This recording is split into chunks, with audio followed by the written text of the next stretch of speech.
What is happening, everyone? It's GBall, and I have an exciting knife here to unbox for you, coming in from ZT. Like I said, I'm really excited about this one. I think it's going to be a 50-50 split, though, just like with all knives. I think some people are really going to like this one, and then some of you maybe not so much. If this is your first time stopping by, welcome to GBall Vision. Drop a comment below. Let me know what your EDC is looking like today. The knife we are scoping out is the ZT-0545, and I really like this aesthetic. It's going to be a dual-sided folding knife. We have carbon fiber on the show side, and then it's going to be a titanium frame lock side for our lockup and the back side. We have a deep carry clip that's very minimal, and it's going to carry nice and deep. It does look like it's milled for right-hand carry as well. I'll have to double check that. Flipper tab for the deployment. That's where some people aren't going to care for this knife right there, is the two different scales. Sometimes I don't like that, and then sometimes I do. It just depends on the design. But in the case of this one, I like it because I get why it's done in this case. You're trying to have what I believe is like a gentleman's aesthetic and certainly a gentleman's slicer. This thing is ultra thin. It's lightweight. You know, it's not a tall knife, but the blade it's pretty tall for this type of knife. So I think it's going to come down pretty thin. We'll check that here in a few moments. We'll also look at the blade stock. But MagnaCut ran at 63 HRC. That is some good stuff. That's one thing ZT and Kershaw get right a lot of the time is they use different steels, and the steels that they use, they're going to be heat treating them properly, like MagnaCut, CPM M4, and there's a few others that they have used, Crewwear and CPM 154. So lots of good stuff coming out of ZT and Kershaw in all kinds of different price points. This one here is going to be out of the ZT line, so it's going to be priced a little higher than your standard Kershaws are going to be. I think they're under 300. I think they come in at like 270 over on Blade HQ. So it's not going to be an inexpensive knife. You are paying for that ZT name, that ZT design. It is going to be a USA made knife. The materials, the build, all of that. So a lot of people, you know, that is something everyone can appreciate, and I'm sure most people, you know, want to have, but might not be able to or want to get a knife in this type of price range. We'll get a look at some measurements here, and starting off with the full length from tip to tip. This bad boy is 7.6 all day to the bottom of that pocket clip.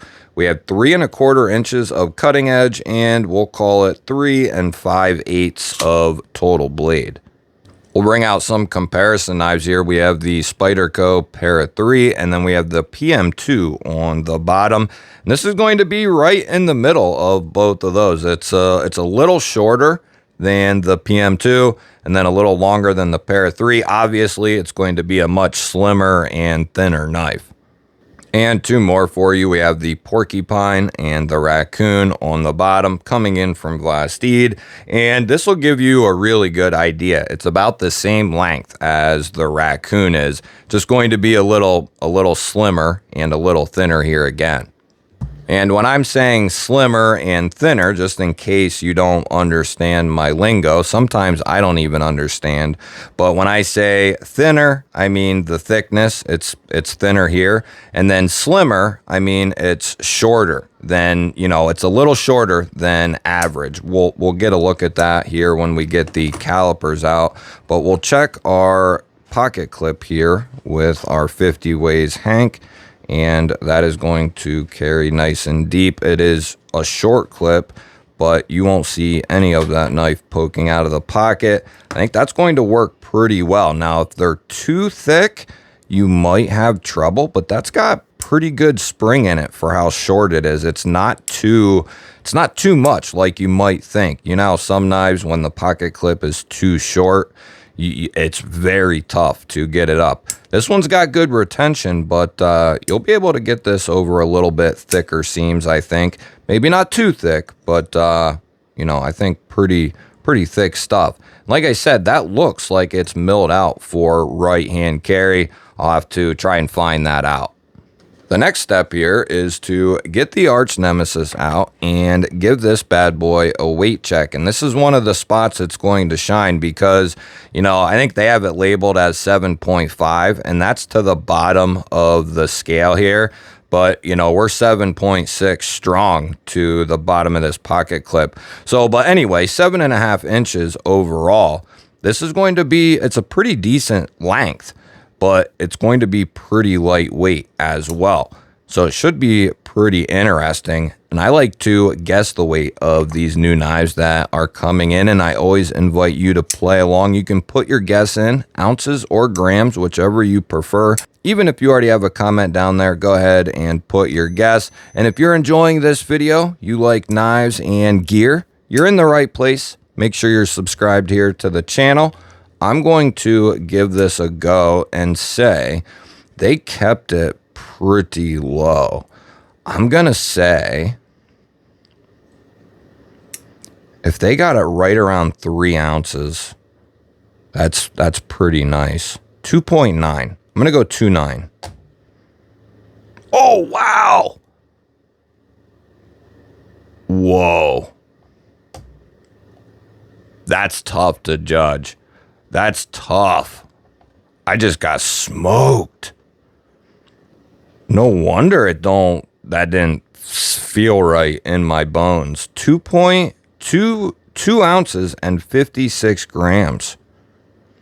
See, that's the thing. It feels like, because of that titanium, it feels like it has a little tiny bit of heft, but at 2 ounces, that ain't much at all. I consider that pretty much ultra lightweight. So, you know, I think that's not much more than something like the Bug Out, and that's, you know, 2 carbon fiber slabs. So I like what they were going for here with the 545. Now this is where it's going to really shine. We'll get our calipers out here, and they are zeroed off. Get a couple of measurements. We'll start off with the handle. It's 0.36 and 9.2 millimeters.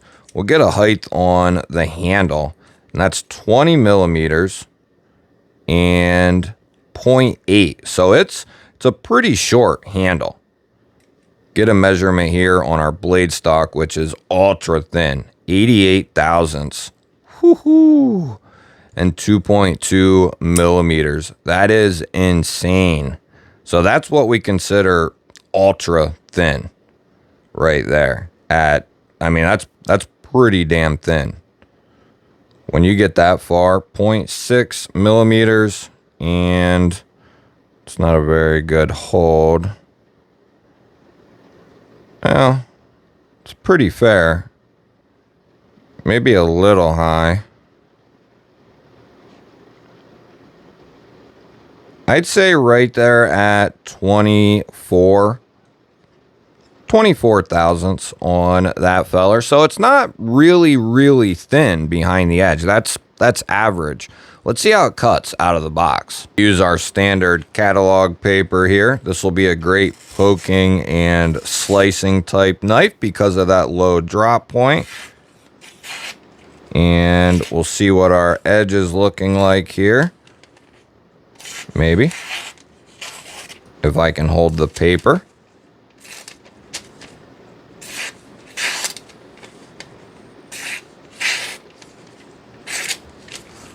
Pretty good. Pretty good. It's not amazing. It feels okay though.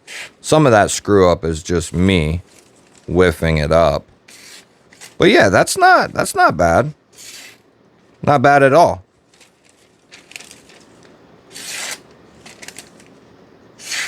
Yeah, that's not bad. Not bad. It could be better. Still here again, but not bad.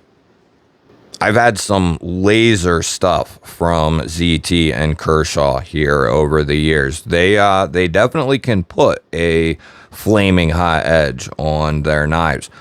We'll grab our driver here and see what we're looking at for the hardware. And the body screws are going to be T6 and that pivot is either T8 or 10. Could be 10. No, it is a T8. Okay. So T8 on the pivot, T6 on the body screws. As I always say, I would like to see T8s all the way around.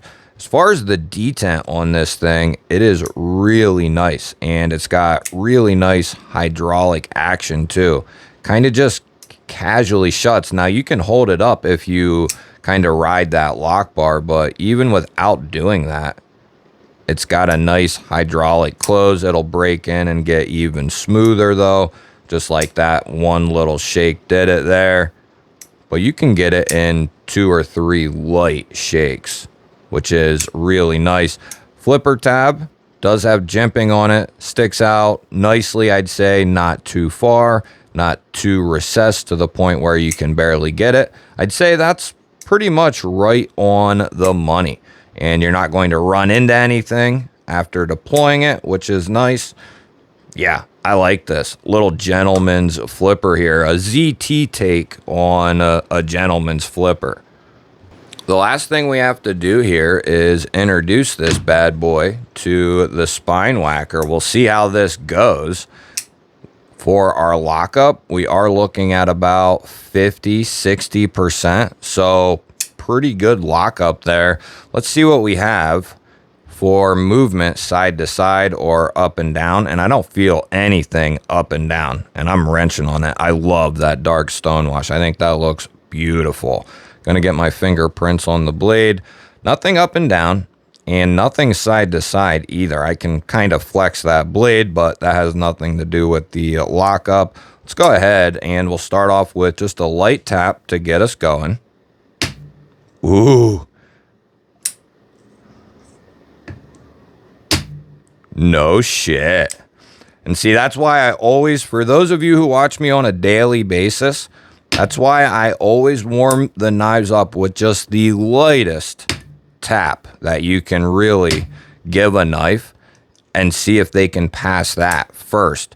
Because if they can't pass that, they sure as hell can't pass anything, you know, anything more than a light tap.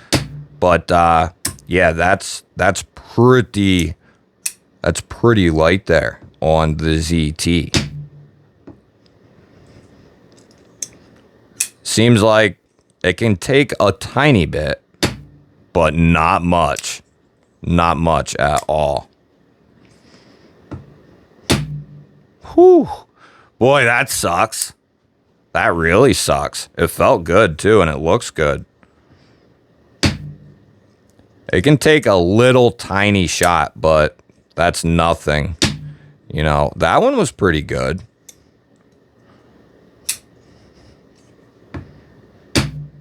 But yeah, it can't take too much. Let's do it up closer to the handle. Up here. That was a good shot. Okay. Still not good. Yeah, there it went. Yeah, that's not good at all. As far as the lockup goes. Not for this particular knife anyway. Hard to say, you know, with a sample size of 1, it's hard to say, you know, what the lockup is like amongst the average on the batch. You know, are they going to have good lockup, bad lockup? That I don't know. That is a destroyer for some people right there. But like I try to say, it's a sample size of 1, you know, so you got to really, now if I had 50 of them and 49 of them failed, then yeah, I would say, hey, there's an issue. But with 1 of them, it's really hard to tell because there's stuff that's always going to slip through the cracks. So take that as you will. Does have good access to that lock bar, and it's chamfered. We didn't cover that. Otherwise, I like this knife. If you have a 545, let me know down in the comments. I would be interested to hear from you. And let me know your thoughts on ZT. and the 545 here. I look forward to hearing from you. Hit that thumbs up button for me. It helps push the video to more people. And if you want to make sure you're going to see more daily dope knife and EDC content, hit that subscribe button and ring the bell. I'll pop up a couple of new videos you haven't seen yet. Go check one of them out. Have yourself an awesome day. Thanks for watching. Catch you on the next one.